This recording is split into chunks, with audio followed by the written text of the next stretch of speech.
If the WFP can describe on this Twitter thread exactly how $6 billion will solve world hunger, I will sell Tesla stock right now and do it. This tweet from the famous billionaire tech and space CEO Elon Musk ruffled a lot of feathers last Halloween.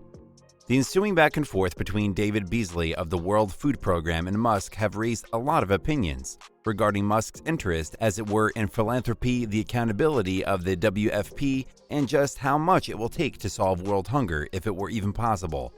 These questions and general wonderment will be uncovered in this video. Stay tuned. Last month, Mr. Beasley, speaking in an interview for CNN's Connect the World show, claimed that even just 2% of Mr. Musk's current net worth, resulting in about $6 billion, would help 42 million people that, in his words, are literally going to die if they are not reached.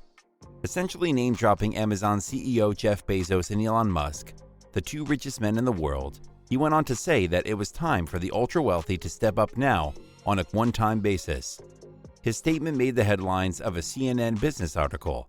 A screenshot of the headline, which read, 2% of Elon Musk's wealth could solve world hunger, says director of UN Food Scarcity Organization, was shared on Twitter by one Dr. Eli David and captioned, fact check, 2% of @Elon Musk's wealth is $6 billion. In 2020, the UN World Food Program, WFP, raised $8.4 billion. How come it didn't solve world hunger? This tweet appeared to alert the Tesla and SpaceX CEO as he replied with the life-changing pledge. But there was a catch. His responding tweet a day later requested that Beasley publicly detail how $6 billion would solve world hunger and pledged to sell Tesla stock right now and do it if he was swayed by the answer. He later specified that the solution proffered must be open-source accounting so the public sees precisely how the money is spent. Beasley then replied to Musk to insist that the headline was not accurate and further elaborated that $6 billion will not solve world hunger, but it will prevent geopolitical instability, mass migration, and save 42 million people on the brink of starvation. An unprecedented crisis and a perfect storm due to COVID conflict climate crises. Keen to get the ball rolling, Beasley then attempted to reassure the billionaire that the UN has systems in place for transparency and open source accounting. He added, your team can review and work with us and to be totally confident of such. In another tweet, Beasley urged Musk that with his help he can bring hope, build stability, and change the future.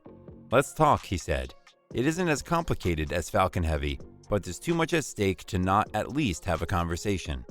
The director ended the tweet thread by sharing his willingness to have that discussion. I can be on the next flight to you. Throw me out if you don't like what you hear. Musk then replied requesting Beasley to publish his organization's current and proposed spending in detail so people can see exactly where the money goes. The head of the United Nations Food Assistance Arm reiterated his call for Tesla chief Elon Musk to donate part of his wealth to alleviate global hunger after posting a summary of a plan to show how this could be accomplished. David Beasley said in the tweet that systems are in place to avert the crisis for 42 million people on the famine's edge in 43 countries, and it would be just a matter of scaling up at $6.6 billion. He said that he would post an extensive, detailed plan in the days ahead. Here's how Beasley said in the plan summary that the $6.6 billion could prevent world hunger. The WFP plan would spend $3.5 billion on food supplies and deliver them to those most in need.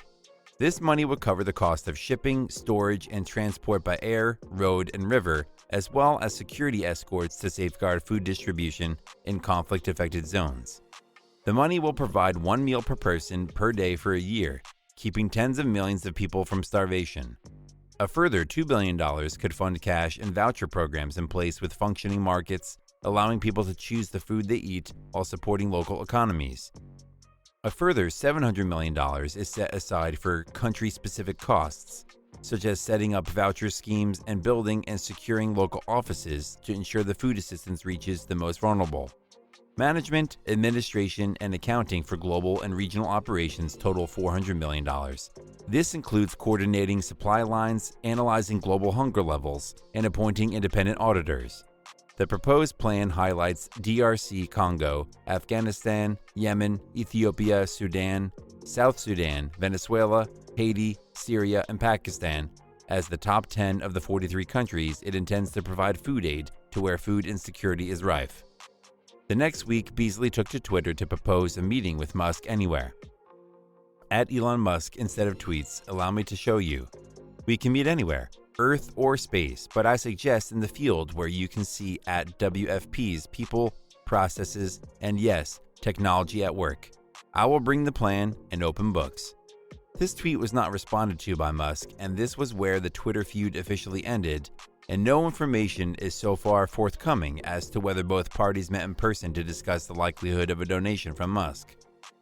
Beasley said later that week in a CNN interview that he walked away from the Twitter exchange feeling optimistic that Musk's attention to the issue could be a game changer for efforts to provide food stability for millions of people around the world. Still, several experts on philanthropy and global development said that they were scratching their heads following the unusually public call-out and questioned whether it will lead to productive conversations or giving from billionaires like Musk. In response to Musk's request for open-source accounting on the agency's plan to end world hunger with his funds, the initial instigator of the feud, Dr. Eli David, tweeted saying, "No, at Elon Musk, the UN and its organizations such as the WFP would never open source their accounting, because then you would realize that 80% of the budget is wasted on bureaucracy and incompetence." And he is not the only one of that opinion. A website created by a concerned Kenyan shared that aid does not always bring a solution to many of the world's problems due to the occurrence of donor fraud, where most of the donated money ends up in the management's pockets. He supports this claim with 3 links to seeming proof of this donor fraud, but they all essentially came out swinging. Granted, the WFP does not claim to be capable of ending world hunger with just $6 billion. That would be just impossible. As David Laborde of the International Food Policy Research Institute explains, their focus is mostly on famine and people in acute states of food insecurity. Ending the hunger problem for even just one country will require structural change and a multilateral approach. So the WFP only says that it would help solve world hunger, and truly that amount of money will go a long way towards helping. So the question now becomes, will Musk donate 2% of his fortune to the hunger relief cause? There is no question as to whether the current richest man in the world will be able to field this amount. $6 billion may seem like a ton of money, but it will not be the largest sum out of Musk's coffers at once. Last year, Musk himself admitted to paying over $11 billion in taxes, about 3.75% of his total wealth. But the Tesla CEO is more renowned for launching innovative tech, giving his youngest child a nearly unpronounceable name, and smoking weed on air. Donating to important world causes like this one is more up the alley of the lesser-known and year-younger Musk. Kimball Musk is the co-founder and executive chairman of the kitchen restaurant group Big Green and Square Roots. He declared that his personal mission is to pursue an America where everyone has access to real food. So does his foray into the food issue imply that he's following in his brother's footsteps? Or was he merely trolling the WFP director in order to maintain his social media character of being a provocateur? Let us know what you think in the comments section.